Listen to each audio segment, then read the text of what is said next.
ইবনে উমর রাদিয়াল্লাহু তাআলা আনহু থেকে বর্ণিত, আল্লাহ রাসূল সাল্লাল্লাহু আলাইহি সাল্লাম বলেন, ইন্না আহাদাকুম ইযা মাতা উরিদা আলাইহি মাকআদুহু বিল গাদাতি ওয়াল আশিয়্যি। নবী বলেন, ইন্না আহাদাকুম ইযা মাতা উরিদা আলাইহি, বলে তোমাদের মধ্য থেকে যারা মৃত্যুবরণ করবে, যারা মারা যাবে, বলে তাদেরকে ওই কবরে নেওয়ার পরে কিয়ামতে উঠানোর আগ পর্যন্ত সকাল বিকাল তাদের স্থায়ী স্থানটি তুলে ধরবে। অর্থাৎ আমি আপনি যখন মারা যাব, ইন্তেকাল হয়ে যাব, তখন কবরের মধ্যে আমার পরিপূর্ণ ফায়সালা হওয়ার আগ পর্যন্ত যদি আমি নাফরমান হই, তাহলে জাহান্নাম আমার সামনে তুলে ধরবে সকাল থেকে সন্ধ্যা পর্যন্ত, বিল গাদাতি ওয়াল আশিয়্যি। আর যদি জান্নাতি হই, জান্নাত আমার আপনার সামনে সকাল থেকে সন্ধ্যা পর্যন্ত তুলে ধরে রাখবি নাজনি আমার দেখার জন্য। সুবহানাল্লাহ। ভাইরা আমার, নবী মুহাম্মদুর রাসূলুল্লাহ সাল্লাল্লাহু আলাইহি ওয়াসাল্লাম বলেন, ইন্না আহাদাকুম ইযা মাতা উরিদা আলাইহি মাকআদুহু বিল গাদাতি ওয়াল আশিয়্যি ইন কানা মিন আহলিল জান্নাতি ফামিন আহলিল জান্নাহ ওয়া ইন কানা মিন আহলিন নার ফামিন আহলিন নার। যেই বান্দা নাফরমান হবে, কবরের জগতে যাওয়ার পরে সকাল সন্ধ্যা তার সামনে জাহান্নামের আগুন তুলা ধরবে। আর যেই বান্দা জান্নাতি হবে, তার আনন্দের জন্য, সুখময় জিন্দেগির জন্য তার সামনে আমার আল্লাহ জান্নাত তুলে ধরে রাখবে। সুবহান। বলে কতটুক পর্যন্ত? ফেরেশতারা বলতে থাকবে, আহ্বান করতে থাকবে, ফায়ুকালু হাযা মাকআদুকা, জান্নাতীদেরকে বলবে, হে জান্নাতি, এই যে জান্নাত দেখতেছো, ওই জান্নাতটাই হলো তোমার স্থায়ী স্থান। জাহান্নামে কে আল্লাহর ফেরেশতারা বলবে, হে জাহান্নামী, ওই যে আগুন দেখতেছো, জাহান্নামের আগুন দেখতেছো, বলে ওই আগুনের স্থানটাই হইল তোমার স্থায়ী স্থান। কিয়ামত পর্যন্ত দেখাইতে থাকে কবর জগতে। এমন কবরের শাস্তি, কবরের আযাব এত কঠিন। মায়ার নবী মুহাম্মদুর রাসূলুল্লাহ সাল্লাল্লাহু আলাইহি ওয়াসাল্লাম বলে, সুন্দর একটা স্বপ্ন দেখছে, একটা স্বপ্ন। আর রাসূলদের স্বপ্ন হলো মেরাজ। রাসূলদের স্বপ্ন মেরাজ। একটা হলো সশরীরে মেরাজ, দৈহিক মেরাজ, আর একটা হলো স্বপ্নিক মেরাজ। অর্থাৎ নবী রাসূলরা যে স্বপ্ন দিছে তা ওহী, মিথ্যা না। মিথ্যা যে ধারণা করবে তার ঈমান চলে যাবে। তো রাসূল একদিন ঘুমাইছে, স্বপ্নে দেখছে। স্বপ্নে দেখতেছে দুইজন লোক আইছে রাসূলের কাছে। আসার পরে রাসূলকে উঠায়া তারপর পবিত্র এক জায়গা দিয়ে নিয়ে যাইতেছে। তো নিয়ে যাওয়ার পরে প্রথম কাতারে প্রথমে যাওয়ার পরেই দেখতেছে এক ব্যক্তি বসে রইছে, আর আরেক ব্যক্তি একটা লোহার একটা চিমটা দিয়া তার মাথা থেকে নিয়া একেবারে পিছনের রাস্তা পর্যন্ত এইভাবে ফাড়তেছে, ছিঁড়তেছে। নাউজুবিল্লাহ। যখন মাথা থেকে নিয়া সামনে দিয়া এইভাবে ছিঁড়ে পিছনের রাস্তা পর্যন্ত যাওয়ার সাথে সাথে আবার উপর দিয়ে ভালো হয়ে যায়, আবার পিছন থেকে নিচ থেকে উপরে উঠায়, এইভাবে ছিঁড়তেছে। আল্লাহ রসুল বলে, এটা কি ব্যাপার, এটা কেমন দৃশ্য? তখন দুইজন লোক বলতেছে, সামনে চলুন। আল্লাহর নবী সামনে যায়। সামনে যাওয়ার পরে দেখে আরেক ব্যক্তি শুয়ে রয়েছে। ওই ব্যক্তির উপর আরেক ব্যক্তি বিরাট এক পাথর দিয়া মাথার মধ্যে সজোরে আঘাত করতেছে। নাউজুবিল্লাহ বলে। ওই বান্দাটাকে সজোরে আঘাত করতেছে। ওই আল্লাহর বান্দাটা মাথাটা ছিটকে চূর্ণ বিচূর্ণ হয়ে যায়। পাথরটা দূরে পড়ে। পাথরটা আনার জন্য যখন যায়, আনতে আনতে মাথাটা আবার ভালো হয়ে যায়। আবার মাথার উপর পাথরটা মারে। নবী বলেন, হে বন্ধুদ্বয়, এটা কেমন দৃশ্য, এটা কি দেখাইলা? আরে বন্ধুদ্বয়, ওই দুইজন লোক বলে, ইয়া রাসূলুল্লাহ, আপনি সামনে চলেন। আবার আরেকটু সামনে গেল। নবী সাহাবীদের কাছে এই ঘটনাটা বর্ণনা করে। নবী বলেন, আরেকটু সামনে যাওয়ার পরে তাকায়া দেখি একটা বিরাট একটা গর্ত। বলে গর্তটার মুখটা হইল সরু চিকন, মুখটা ছোট, আর ভিতর দিয়া অনেক বড় প্রশস্ত। বলে এই গর্তের ভিতরে জাহান্নামের আগুন দাও দাও করে জ্বলে। জাহান্নামের আগুন জ্বলতেছে। মানুষগুলা উলঙ্গ অবস্থায়, নারী পুরুষ উলঙ্গ অবস্থায় ওই জাহান্নামের আগুনে জ্বলে।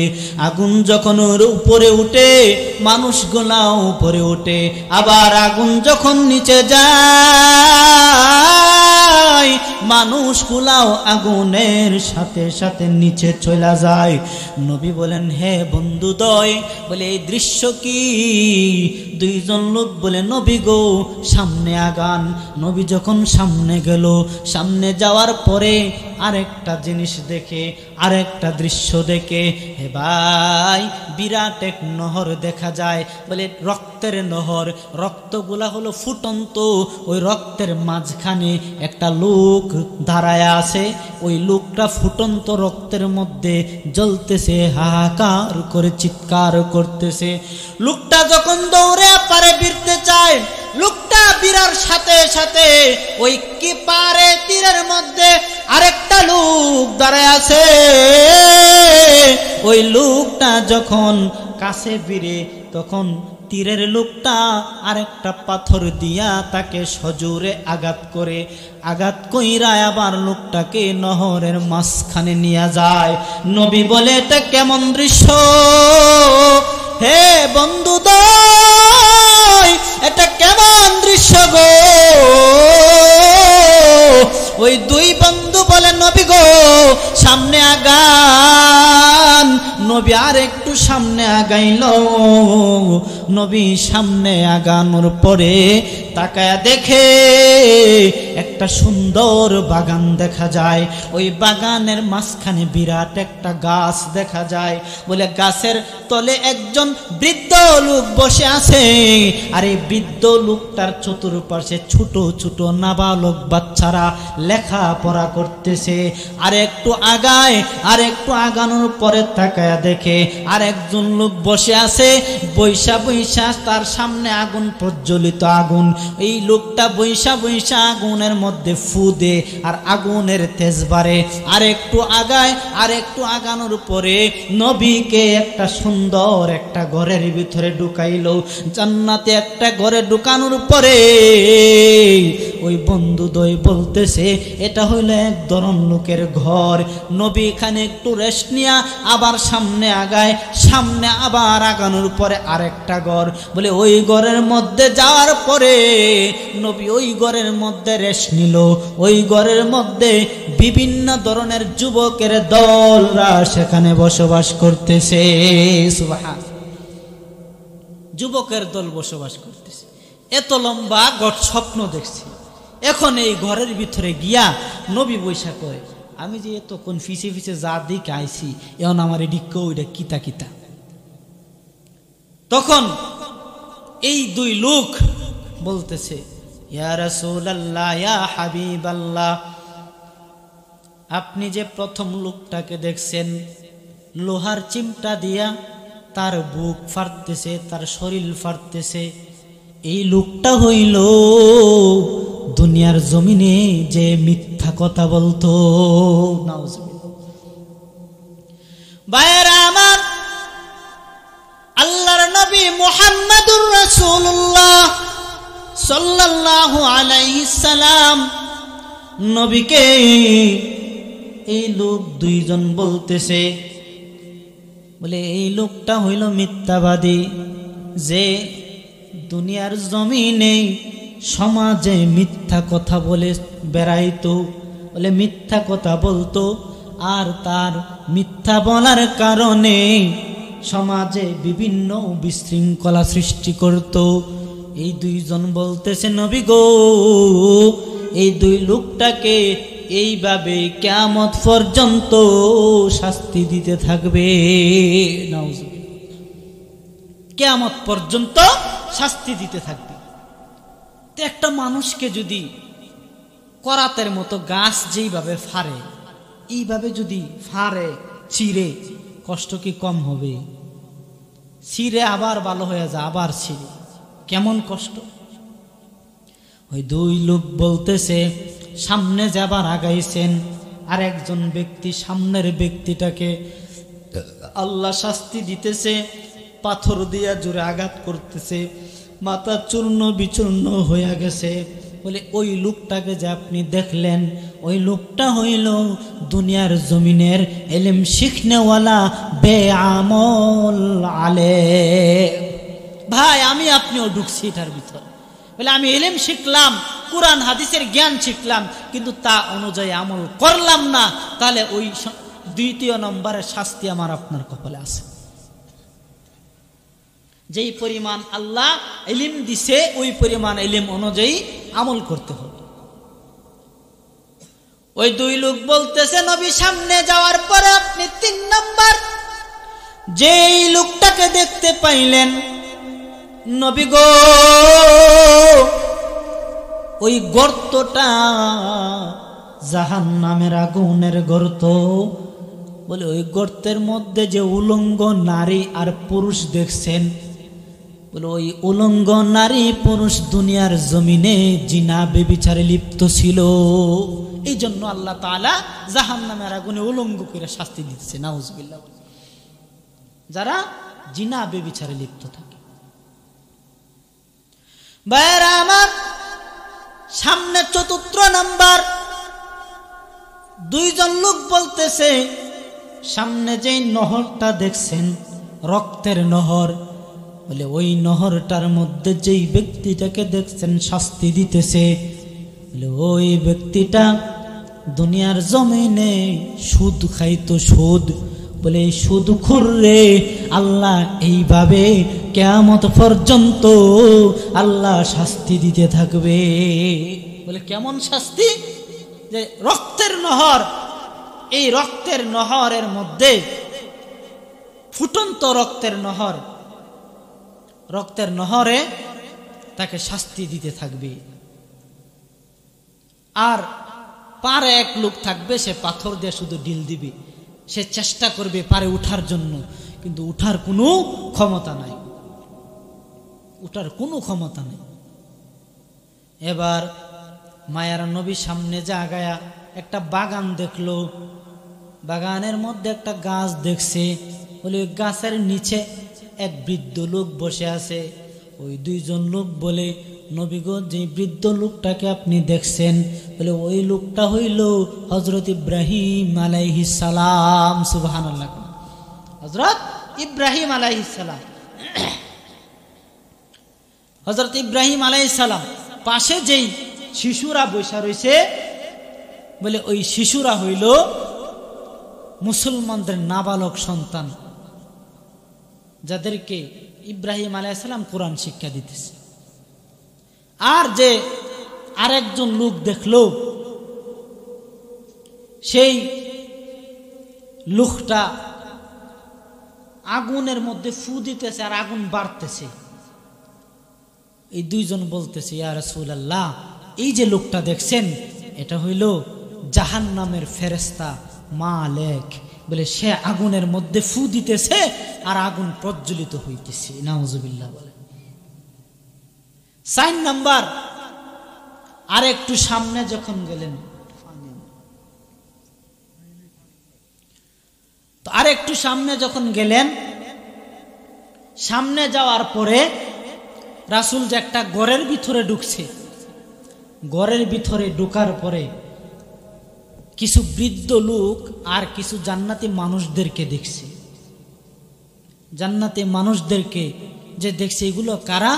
এই দুইজন বলতেছে, ইয়া রাসূলুল্লাহ, এই ঘরে যে লোকগুলোকে দেখছেন তারা হইল সাধারণ যে মুসলমান আছে, এই সাধারণ জান্নাতি মুসলমান। সুবহানাল্লাহ।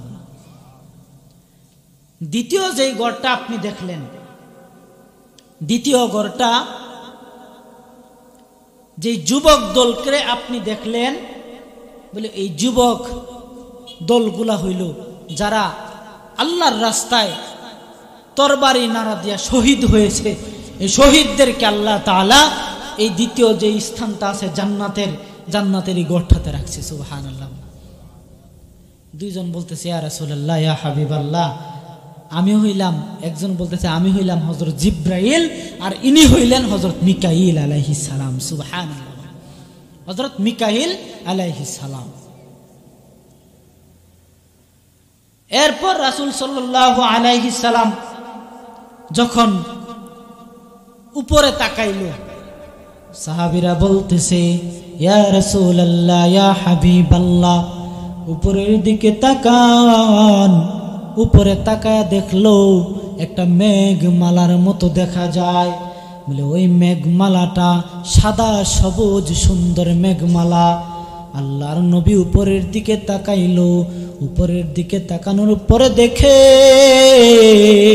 সাদা মেঘমালাটা। ফেরেশতা দুইজন বলে, ইয়া রাসূলুল্লাহ, ইয়া হাবিবাল্লাহ, ইয়া রাসূলুল্লাহ, এই যে মেঘমালা দেখতেছেন, এই মেঘমালাটা হইল আপনার জান্নাতি ঘর। সুবহানাল্লাহ। বলে আপনার জান্নাতি ঘর। নবী এই কথা শুনিয়া বলতেছে, আমারে ওই জান্নাতের মধ্যে নিয়া নাও, আমার ঘরে আমারে তুমি লইয়া যাও। নবী যখন এই কথা বলল, দুইজন সাহাবী বলল, ইয়া রাসূলুল্লাহ, ইয়া হাবিবাল্লাহ, বলে এই যে ঘর দেখতেছেন এই ঘরটা আপনার, কিন্তু আপনার এই ঘরে এখনো যাওয়ার সময় হয় নাই। বলে আপনার এই ঘরে এখনো যাওয়ার সময় হয় নাই। এই স্বপ্ন দেখা নবী মুহাম্মদুর রাসূলুল্লাহ সাহাবায়ে কেরামদেরকে বলতেছে, হে সাহাবায়ে কেরামরা, আমি যে 4 প্রকার শাস্তিগুলা দেখলাম, তার মধ্যে এক প্রকার মিথ্যাবাদী, আর এক প্রকার হইল আলেম, যারা আমল ইলম শিখছে, ইলম শিকার পরেও এই ইলম অনুযায়ী আমল করছে না, এই আলেম। 3 নম্বর যারা জিনা বেবিচারে লিপ্ত। 4 নম্বর বলেন যারা সুদখোর। এই যে 4টা প্রকারের শাস্তি দেখলাম, বলে কবরের গাঠি শুরু হওয়ার পরে এই 4 প্রকারের শাস্তি দিয়েই আল্লাহ তাআলা কিয়ামতের ময়দানে উঠাইবে। নাউজুবিল্লাহ। তাহলে এই কবরের শাস্তিটা কত কঠিন হবে।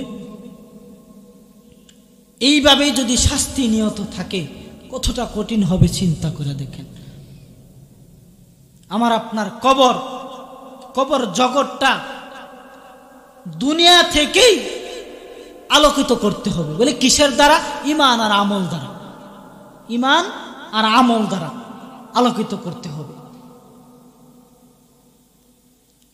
দুনিয়ার জীবনে যদি গুনাহের কাজে লিপ্ত থাকি, অন্ধকার, যেমন গুনাহ হইল অন্ধকার। গুনাহ এটা এমন অন্ধকার যে একটা গুনাহ করার সাথে সাথে অন্তরে একটা দাগ বয়ে যায়, একটা গুনার সাথে সাথে অন্তরে একটা দাগ বয়ে যায়। এইভাবে গুনাহ করতে করতে করতে করতে কলবের মধ্যে দেখবেন যে অন্তরের মধ্যে একেবারে জং ধরে ফেলেছে, জং। তখন ভালো কথা আর ভালো লাগে না, শুধু খারাপ লাগবে। তো এই কলবের ময়লা পরিষ্কার করার সুফিয়ে কেরাম রাসূল আকরাম সাল্লাল্লাহু আলাইহি সাল্লাম বলে একটা এই অন্তরের ময়লা পরিষ্কার করার একটা মাধ্যমই বলেছে, সেটা হইল 1 নম্বরে বেশি বেশি পরিমাণে জিকির করা। মানে জিকির যেই ব্যক্তি বেশি বেশি করবে, জিকির দ্বারা যেই ব্যক্তি অন্তরটাকে ভরপুর করে ফেলবে, বলে জিকিরের দ্বারা অন্তরের ময়লা আস্তে আস্তে আস্তে আস্তে করে পরিষ্কার হয়ে যায়। জিকির এমন একটা বস্তু। এক সাহাবী রাসূলকে বলতেছে, ইয়া রাসূলুল্লাহ, আমাকে এমন একটা আমল দেন যে আমল আমি সব সময় করতে পারবো, যে আমল আমি সব সময় করতে পারবো। বলতেছে জিকির করো। বলে জিকির সব সময় করা যায়? খাওয়ার সময় জিকির, বসার সময় জিকির, হাঁটতে জিকির, চলতে জিকির, শুইতে জিকির। বলে তুমি যে অবস্থায় চলো জিকির করো। বলে জিকিরের দ্বারা তোমার অন্তরটা পরিষ্কার করে নাও। জিকিরের মজা যদি অন্তরে তুমি ঢুকায়া দিতে পারো, ওই জিকিরের মজা, জিকিরের তেজ যদি তুমি অন্তরে ঢুকায়া দিতে পারো, আমার আল্লাহ ওই জিকিরের দ্বারা তোমার অন্তরে আল্লাহ জায়গা করে নিবে। এই জিকিরের দ্বারা অন্তরে আল্লাহ তাআলা জায়গা করে নিবে। আর এই জিকির হইল এই কবরের আযাব থেকে বাঁচার একটা মাধ্যম। সুবহানাল্লাহ। আসতেছে কবর থেকে বাঁচার 8টা আমল আছে। কয়টা আমল? 8টা আমল কবর থেকে। এই আমলগুলো হলো মেইন আলোচনা। কবর থেকে আমার আপনার কবরের আযাব থেকে বাঁচতে হলে 8টা আমল। আমি আপনি কি মুসলমান? দেখেন সাহাবায়ে কেরামদের কবরেই অনেক পরিমাণে কষ্ট হয়েছে। হযরত সাদ রাদিয়াল্লাহু তাআলা আনহু নবীর ঘনিষ্ঠ একজন সাহাবী,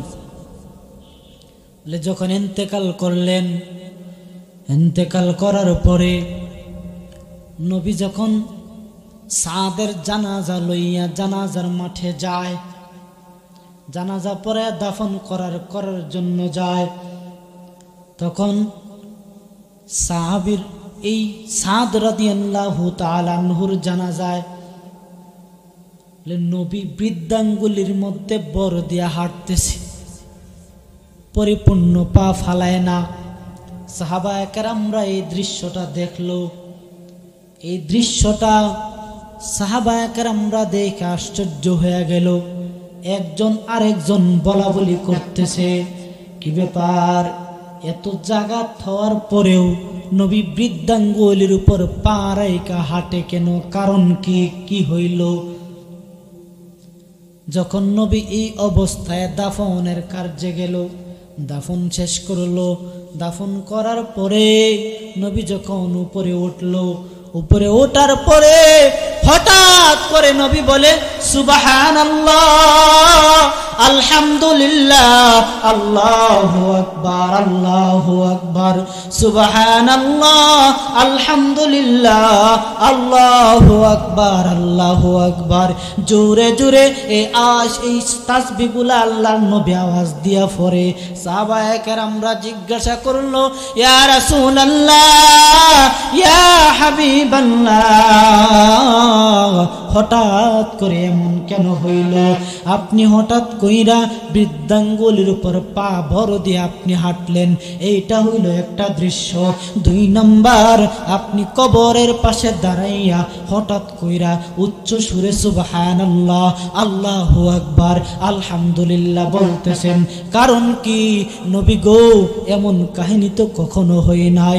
নবী এবার ডাক দিয়ে বলে, আল্লাহর নবী মুহাম্মাদুর রাসূলুল্লাহ সাল্লাল্লাহু আলাইহি সাল্লাম বলেন, হাযাল্লাযী, আমার এই সাহাবী, আমার এই সাদ, এমন সাদ, আমার এই সাদ, এমন সাদ, বলে ফাতাহাররাকা লাহুল আরশ, আমার এই সাদের মৃত্যুতে স্বয়ং আল্লাহর আরশ কেঁপে উঠেছে। বলে আমার সাদ এমন সাদ, স্বয়ং আল্লাহর আরশ কেঁপে উঠল। নবী বলে আমার সাদ এমন সাদ, আমার এই সাহাবী এমন সাহাবী, ওয়াফুতিহাতিস সামা ওয়াফুতিহাত লাহুল আবওয়াবুস সামা, বলে আসমানের সমস্ত দরজাগুলা আমার এই সাহাবীর মৃত্যুতে আল্লাহ খুইলা দিছে। বলে সমস্ত দরজাগুলা আল্লাহ তাআলা খুইলা দিল। নবী বলেন আমার এই সাদ এমন সাদ, আমার এই সাহাবী এমন সাহাবী,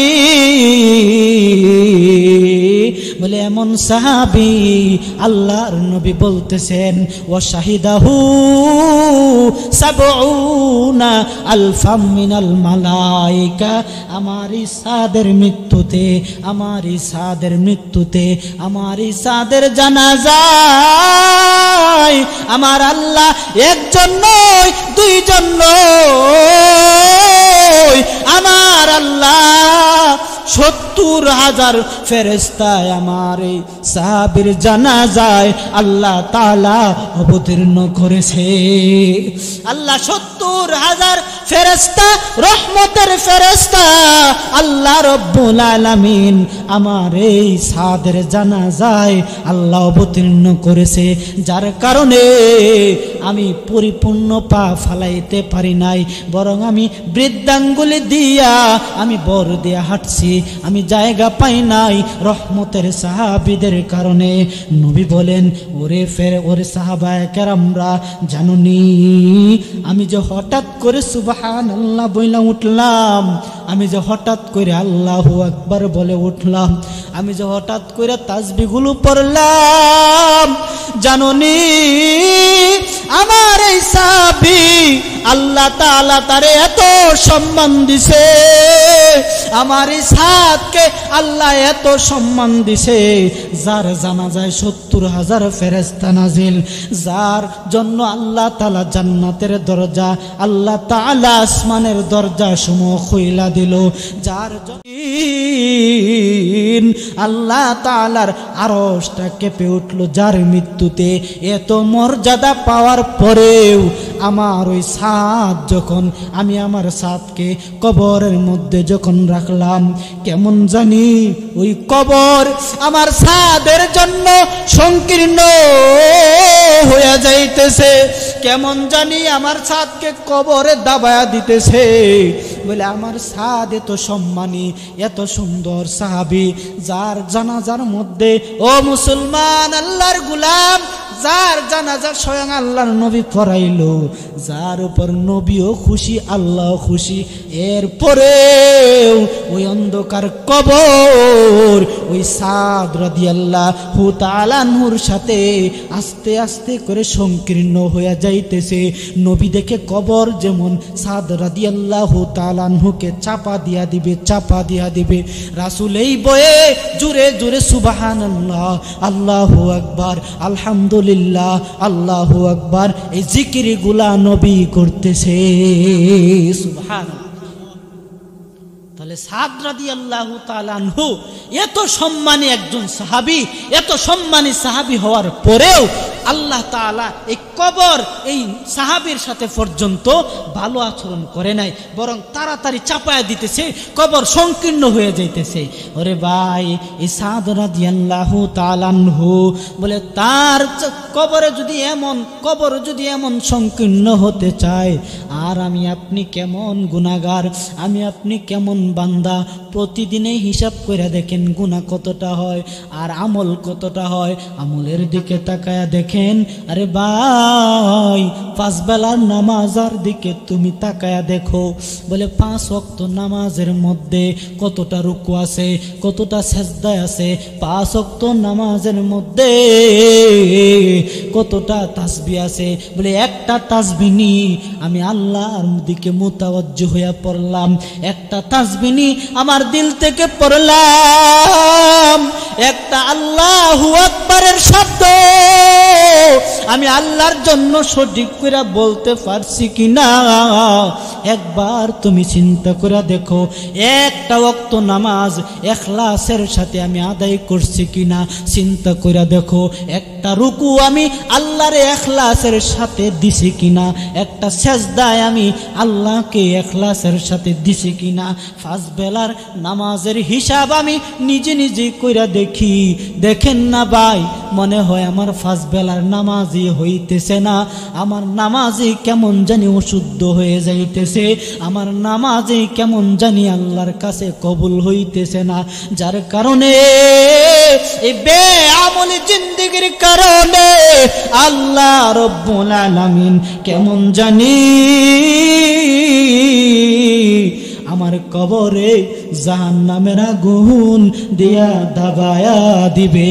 ওরে মুসলমান আল্লাহর গোলাম, এই কবরের আযাব থেকে বাঁচার জন্য মায়ার নবী মুহাম্মদুর রাসূলুল্লাহ সাল্লাল্লাহু আলাইহি ওয়াসাল্লাম 8টা আমলের কথা বলেছে। 8টা আমল বলে, 4টা আমল আপনার আমার করতে হবে, আর 4টা আমল আপনার আমার ছেড়ে দিতে হবে। 4টা কাজ করতে হবে, 4টা জিনিস ছাড়তে হবে। ওই 4টা কাজের মধ্যে 1 নম্বর কাজ হইল 5 ওয়াক্ত নামাজ সঠিকভাবে নিয়মিত আদায় করা। 1 নম্বর আমল কি?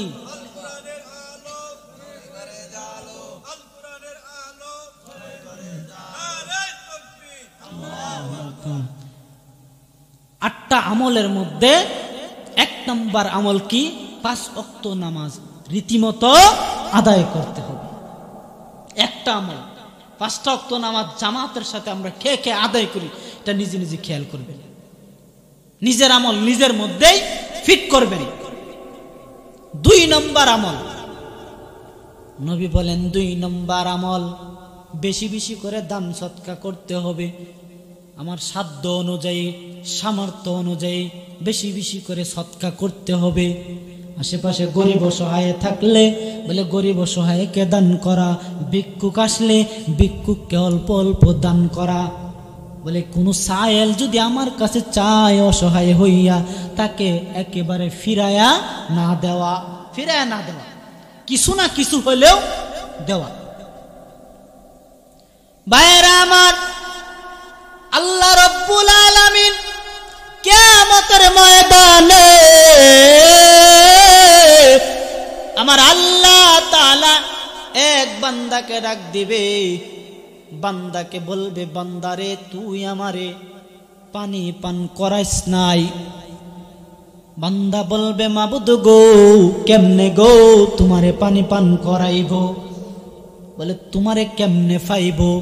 আল্লাহ বলে, বান্দারে কোন পিপাসার্ত ব্যক্তি যদি তোর কাছে পানি চাইছিল, এক পিপাসার্ত ব্যক্তি তোর কাছে পানি চাইছিল, বলে ওই পিপাসার্ত ব্যক্তিকে যদি তুই পানি পান করাইতি, আমি আল্লাহ রে পানি পান করানো হইয়া যাইতো। আল্লাহ বলে, বান্দারে তুই আমারে কোনো কিছু দেশ নাই, আমারে বস্ত্র দেশ নাই। বস্ত্র তোর কাছে আমি চাইছিলাম, তুই আমারে বস্ত্র দেশ নাই, কাপড় দেশ নাই। বান্দা বলবে, মালিক গো কেমনে গো তোমারে কাপড় দিব? তুমি তো পরিধান করতে পারো না, বা তোমার তো আমরা কেমনে তোমারে পাইব? আল্লাহ রব্বুল আলামিন বলে, ওরে বান্দা, যদি তোর দরবারে একটা অসহায় বান্দা কাপড় চাইছিল বা কোনো একটা জিনিস চাইছিল, তুই দেশ নাই, যদি তারে দিতি আমি আল্লাহ রে দেওয়া হইতো। তাহলে এতে বোঝা গেল কি, কোন অসহায় মানুষকে কিছু দিলে তাহলে আল্লাহকে দেওয়া হয়। কোন পিপাসার্ত ব্যক্তিকে পানি পান করাইলে স্বয়ং আল্লাহ রে পানি পান করানো হয়। আল্লাহ বলে, বান্দারে আমি ক্ষুধার্ত ছিলাম, তুই আমারে খাওয়াস নাই। বান্দা বলবে, মালিক কেমনে গো তোমারে খাওয়াবো? আল্লাহ বলে, যদি অমুক ক্ষুধার্ত ব্যক্তিকে তুই খাওয়াইতি, তাহলে আমি আল্লাহ রে খাওয়ানো হইতো, আমি আল্লাহ রে খাওয়ানো হইতো। এই জন্য কোনো মানুষ ভিক্ষুক আসলে কোনো কিছু চাইলে ফিরায় না দেওয়া, আর যদি পেটের ক্ষুধার কারণে খানা চায় ফিরায় দিবেন? হ্যাঁ, ফিরায় দিবেন? এই মন মানসিকতা অর্জন হবে কোনো দিন? বলে যত সাধ্য অনুযায়ী তাকে যতটুকু সম্ভব সেবা করে দাও। বলে হতে পারে সে আল্লাহর ওলির সুহবতে আসতে পারে। আরে জিন জাতিরা বিভিন্ন রূপ ধরতে পারে। বলে তারা বিভিন্ন রূপে অনেক আল্লাহওয়ালা জিনরা, তারা তো আল্লাহর ইবাদত গুজার। যারা শয়তান তো আছেই, তাদের মধ্যে আল্লাহর ইবাদত গুজারও আছে। বলে তারা অনেক ক্ষেত্রে গরিবী শুরুতে পরীক্ষা করার জন্য আসে মানুষদেরকে। সুবহানাল্লাহ। এই জন্য কাউকে সায়েলকারীকে ফিরায় না দাও।